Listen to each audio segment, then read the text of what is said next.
welcome. Okay, We'll just go with it. And we'll go with it. so welcome to Angels Don't Lie. I'm really excited to introduce you to Dr. Jen from Evolve Pink. Thank you so much for joining me for this. I feel like it's going to be such a great conversation. Okay, well, thank you for having me.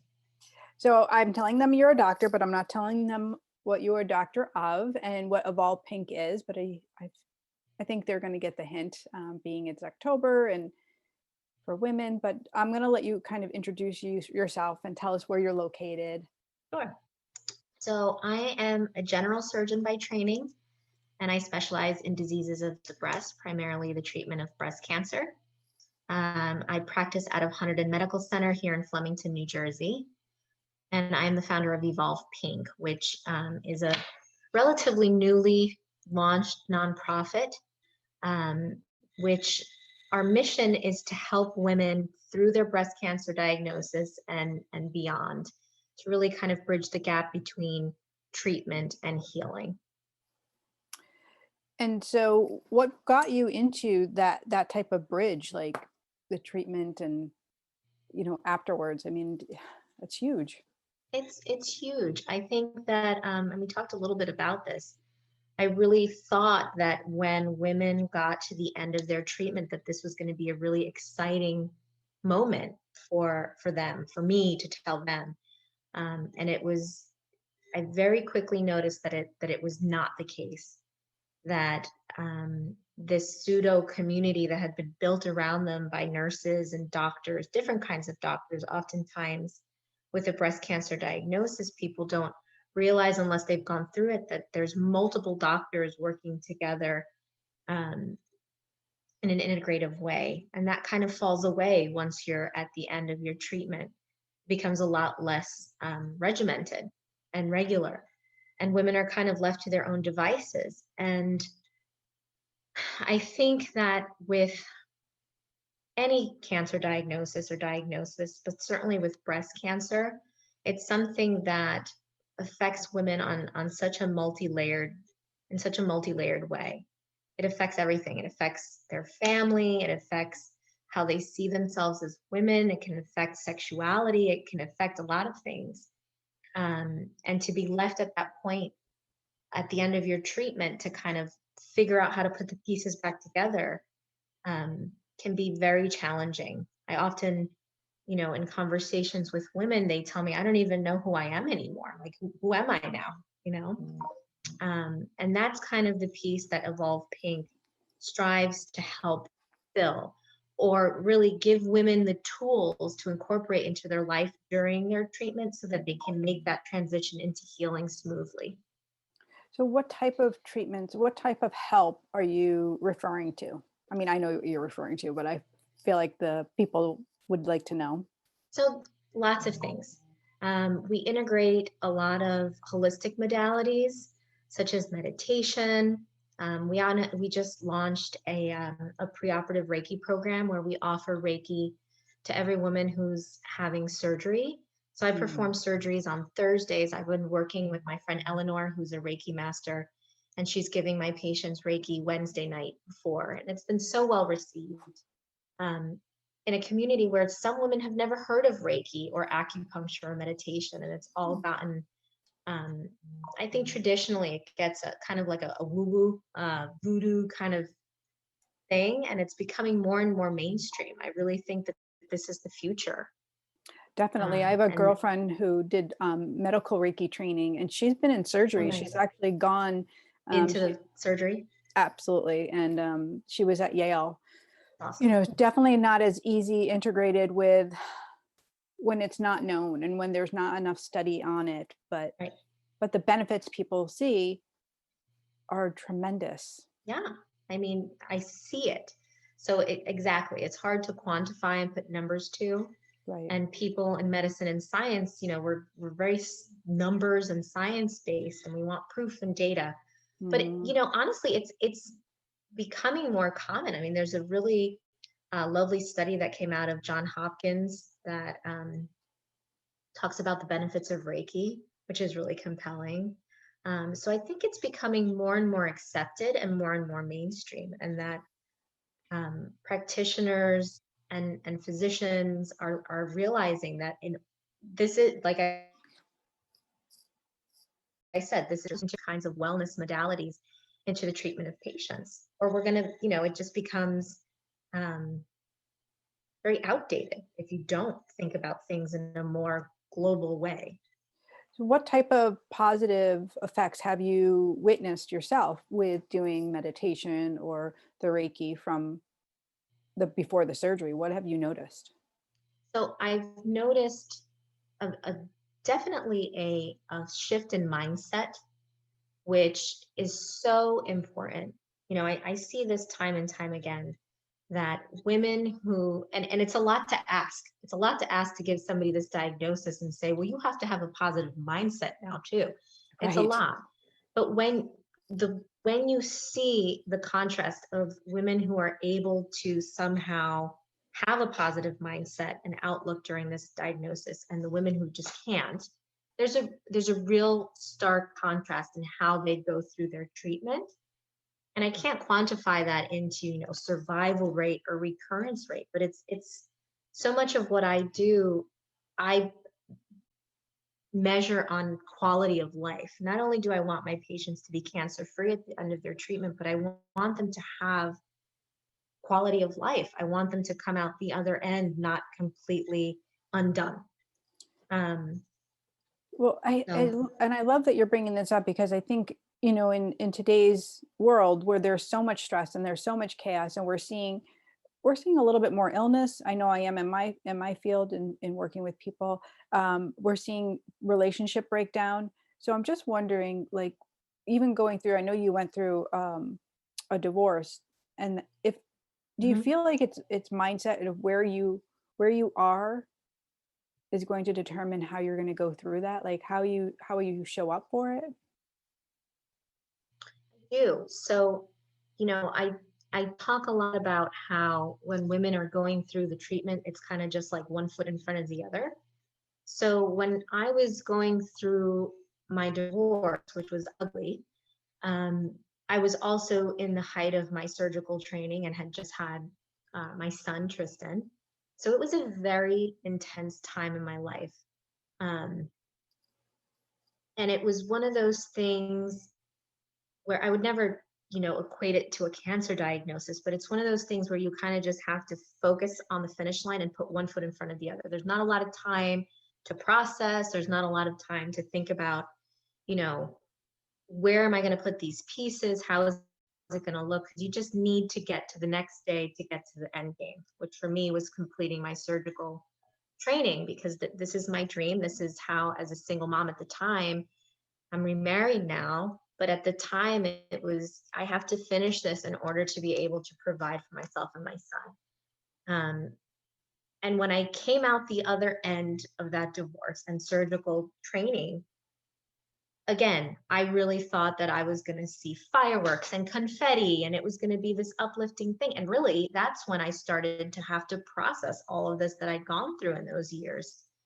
Um, and it was in that time that I realized that I had to start really focusing on self care and integrating these modalities that I'm talking about, like meditation, therapy, different kinds of therapy, yoga, acupuncture, all of these things that kind of helped put things into their place in a healthy way instead of just repressing them like I'd been doing during that time, so that they could be put where they belong, um, and not become kind of disintegrated energy that comes out in negative ways later, Right. which still happens. I mean, it's a process. It's a total process, and we all have our triggers and our things that set us off and remind us of things. But it was in incorporating that kind of lifestyle that I think I was able to kind of put the pieces back together. I think that's so important. And, I think everybody knows someone, mostly I think nowadays that's gone through cancer or is having that type of a diagnosis, a scary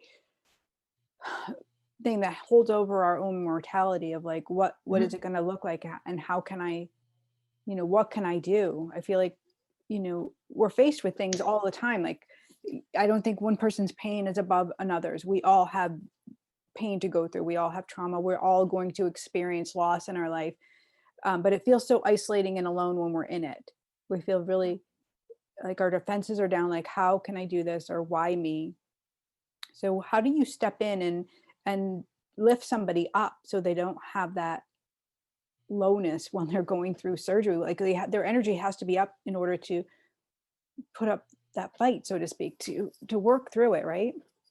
Right. So, um, I'm really honest. I try to be really honest with my patients and be straight about it from the get-go, that there's going to be really crappy days. There's no way around that. But that there's usually more good days than bad. Not every day is going to be great, but not every day is going to be awful. Mm. Um, and the discussion of how this is going to be just a piece of your journey, just a part of your story. This is not going to overshadow everything that you've done in the past and everything that you've done in the future. It certainly changes women, right? It's a real it's a pivotal moment. And like you said, you have to face your mortality a little bit. It makes all of that very real in that moment and during those treatments. So for me, I have to say I'm always amazed by how much strength women show through this, even if they are, a puddle at the beginning, and they'll tell, I can't do this, there's no way I can do this, I can't do this, and they surprise themselves, and at the other end sometimes they're like a completely different person. Mm. They'll leave a toxic marriage, they'll leave a job they've hated to do something that they've wanted to, they'll go and change their direction and do that entrepreneurial thing that they've always thought of doing, or write that book. And it doesn't all have to be a monumentous thing. Sometimes it's just, integrating some exercise and going for a walk every day, or paying attention to what you're eating.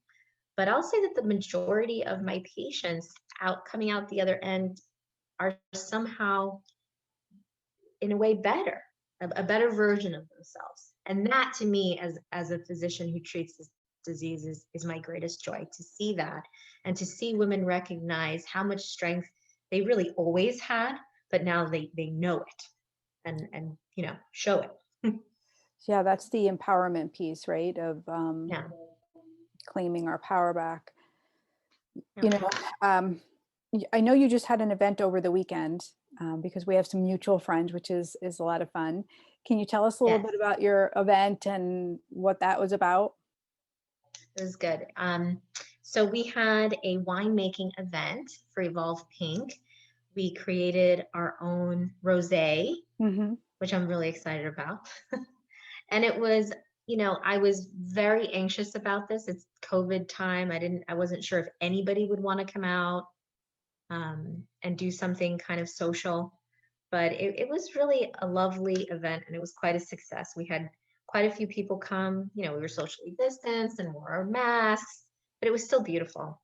Um, and I think it was nice to introduce this to the community and to some people in my hospital, some colleagues of mine who had kind of heard of it but didn't really know exactly what we were doing, and to present it in that way. It was really exciting. Denise was there Yep, I love my girl showing her Denise. jewelry. Yeah, Uh, so she designed some pieces of jewelry for Evolve Pink, which we got to show, and it was really which nice. I can't wait to even like see what she designed, because everything she does just has her heart in it, which, It's so pretty. yeah. It's so pretty. So with Evolve Pink, your journey is, it's a nonprofit set up to support not only the patients but even their families, right? You've done Yeah. some, so So yeah, I think a lot of what we're doing is good for all women. We talk a lot about nutrition, we talk about self-care, meditation. We've done a yoga series, we've done nutritional series, we did a mindset series with a friend of mine. mm, Um, we just had my friend Renee come on and do kind of a how to move forward imperfectly, and she's worked with Tony Robbins. It was really great. And this week we're having Courtney, who's an MP, who was recently diagnosed with breast cancer, and she's kind of an expert on clean beauty and clean products. So it's kind of something I that some of my friends kind of sometimes just sit in on because it's good information really for anybody. Because a Hmm. lot of I think the future of healthcare is not only this integration, but also prevention. And Dorian talks about this a lot. We need to prevent these diseases from happening in the first place. And that's not to say that if you have a diagnosis of something, it's your fault or you did something wrong. But there are lifestyle changes that we can make that we know lower the risk of certain things. Um, so yeah, we have sisters that come with their sister. We've had parents come. We've had some husbands participate. So it's exciting to see it kind of spill over. We've done some mommy and me activities where we've done cooking classes with our kids. So yeah, it's kind of it's a family affair some days because Right. it affects everybody, right?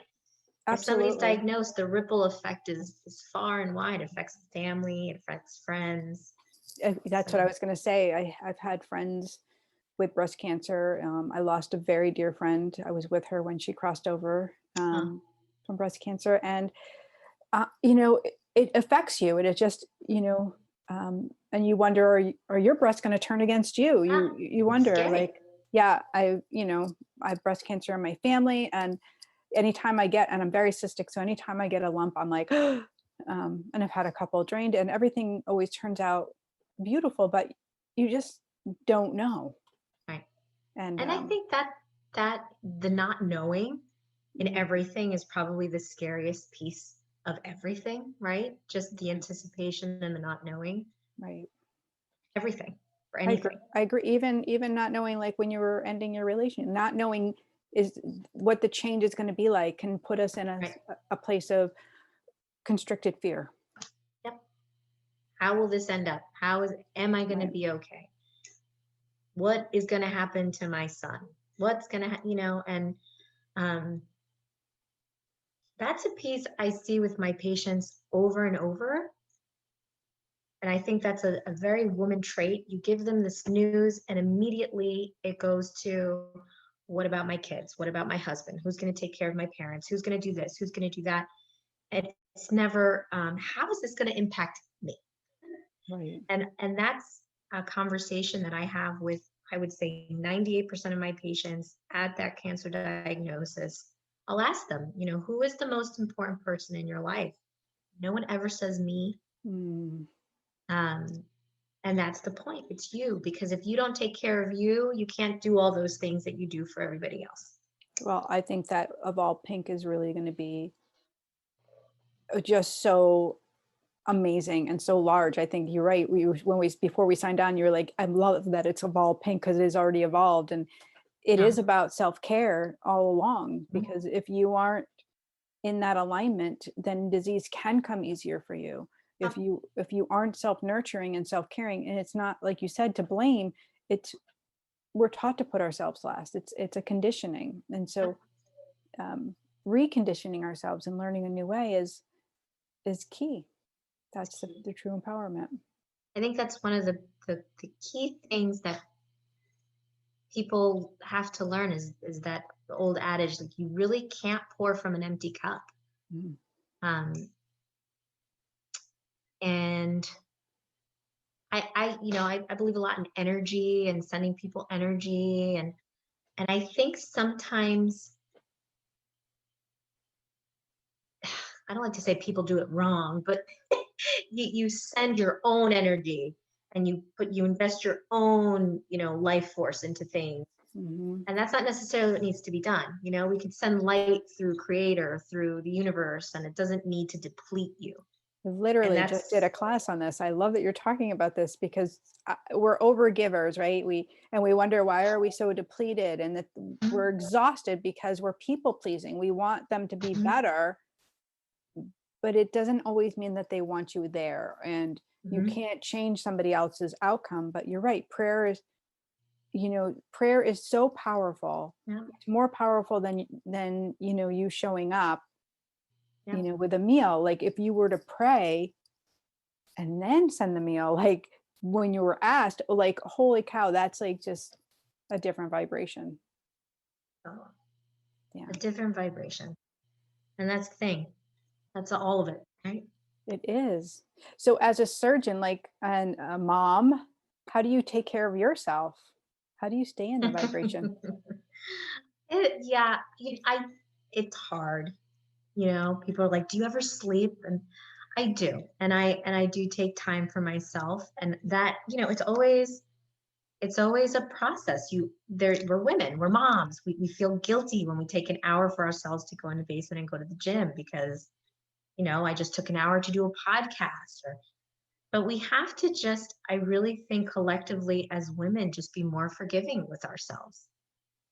Goes back to that same thing. Like you really can't pour from an empty cup. And if you're not at your best, you can't give your best. Yeah, it's Um, I always refer to it when I'm with a client, like when I know she's exhausted and the angels are showing me that. I'm like, well, they're showing me like you keep putting the oxygen mask on other people and right. not on yourself. And so what happens is your body is not getting filled up. That's right. And, right. Yeah. We always want to fix people. We want to things for people. Yeah. Why do we do that? That's I don't know. yeah. But that was a very hard lesson for me. You can't fix people. You can't fix it for them. And that is sometimes the most difficult thing to see is to watch somebody you love kind of flounder about in this mess that you see so clearly that you Mhm. can't do the work for somebody else. What you can do though is you can be empowered and really in your own greatness. And this isn't greatness like, oh, I'm so great. This is you and the divine together. And being in that calm state will automatically teach someone to do the same thing. If you show up embodied in your truth and in your light, your vibrational rate then automatically has an effect on them. And don't you feel like that? Because you're very soothing, like just talking to you, you have a very calm tone. And I'm sure your patients say that to you all the time. They probably feel so supported. They do. And then, and then my husband's like, they do.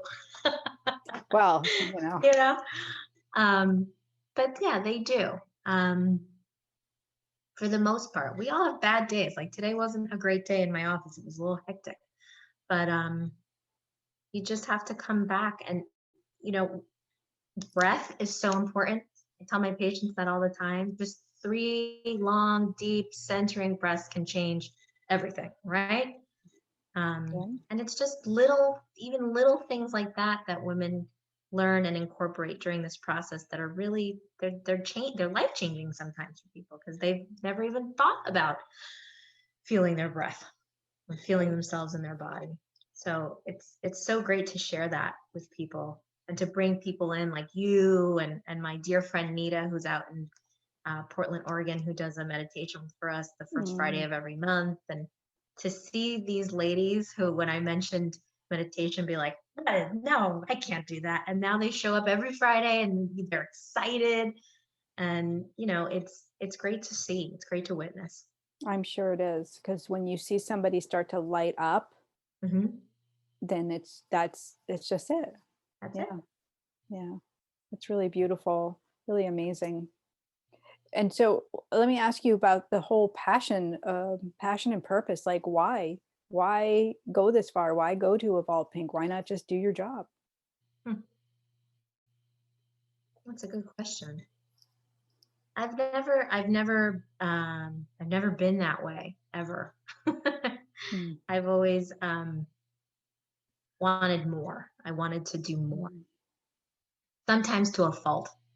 So I have to be careful of exactly what we were just talking about, of not depleting myself in that mission. But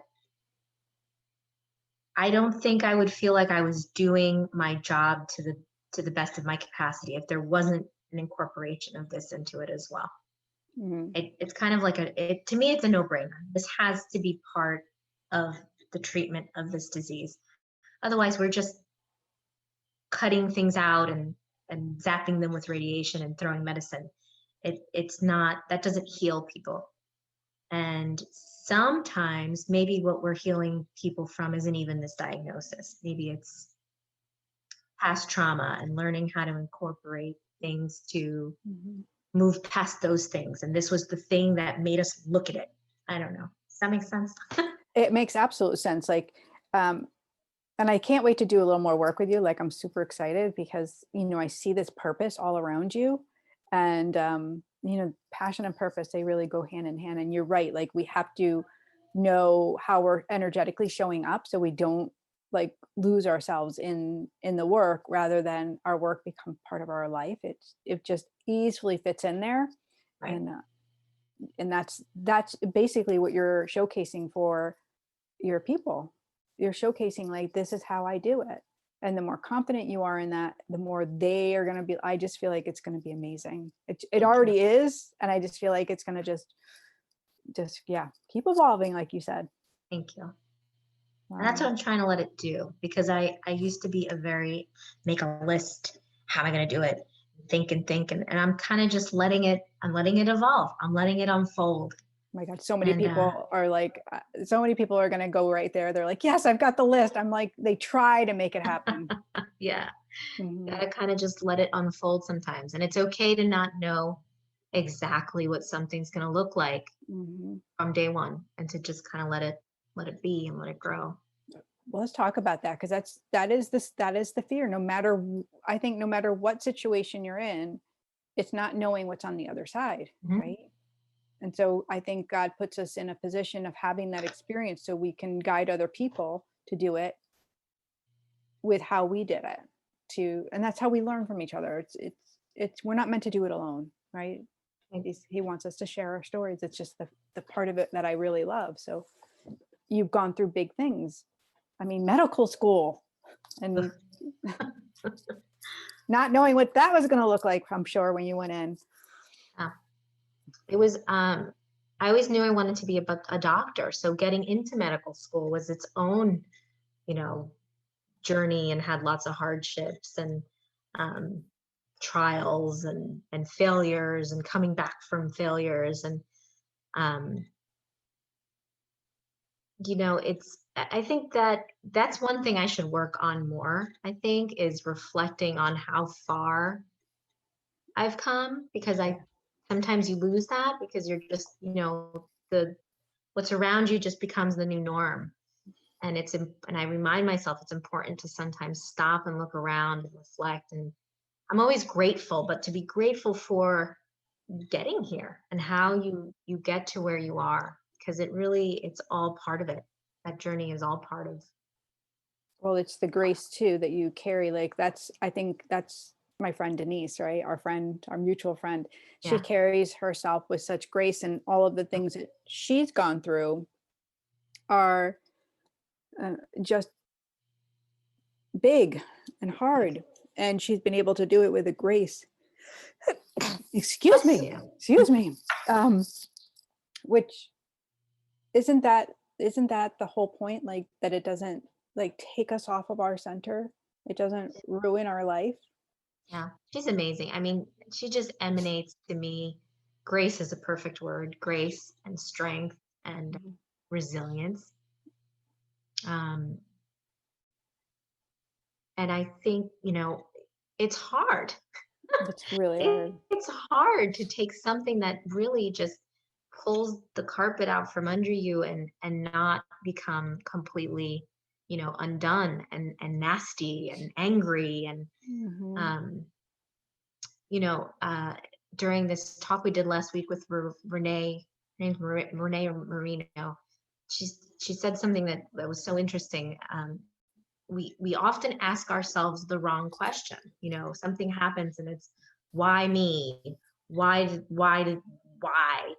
And maybe that's just not the right question. And I was like, that's a really good point. Maybe that's not the right question.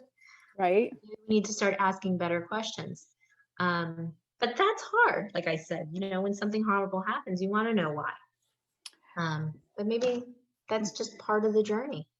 So when my friend Jody girl was sick, she just lived life and had so much fun, even though she had this metastasized breast cancer. And she there were things I had wished she would do, like, helping herself. There were things I wanted her to do. But what ended up taking away was how she really was so vibrant and had so much fun and allowed herself to to shine. Mm. And even though she was self-conscious in some ways, she just went out and had a great time. And I was so proud of her for really having the bravery to do that. And I took that away, walking out of that hospice room and just knowing, one, she chose me to be there. I'm so honored. I was so blessed. Two, I'm going to carry that on. I am going to smile and laugh. I'm going to be crazy if I can, and just live it to the fullest and not have a shame or a regret, Mhm. because that's really what the toxicity is. Yes. The guilt, the shame, the regret. Shame is an ugly word, isn't it? And I find working with clients, we don't like that word, and we will not say we have shame. And and as we'll go through a reading, maybe a grandmother will come through or something, and we'll be like, we'll talk about shame, and I'm like, this is a big word, but like, hold on, let's just talk about it. And in the roundabout way, they're like, yeah, I do have shame then. Oh, And so if we can just look at it and love it, it doesn't stay, right? We have to feel it to heal it. that's it. Gotta feel it to integrate it. Exactly. So tell people how they can, find you, to hang out with you, to learn more about you. Yes. So you can find me on Facebook. I think on there I'm Jennifer Ann Montez Weinman, which is my husband's name. And on evolvepink.org. And Evolve Pink is on Instagram and Facebook as well.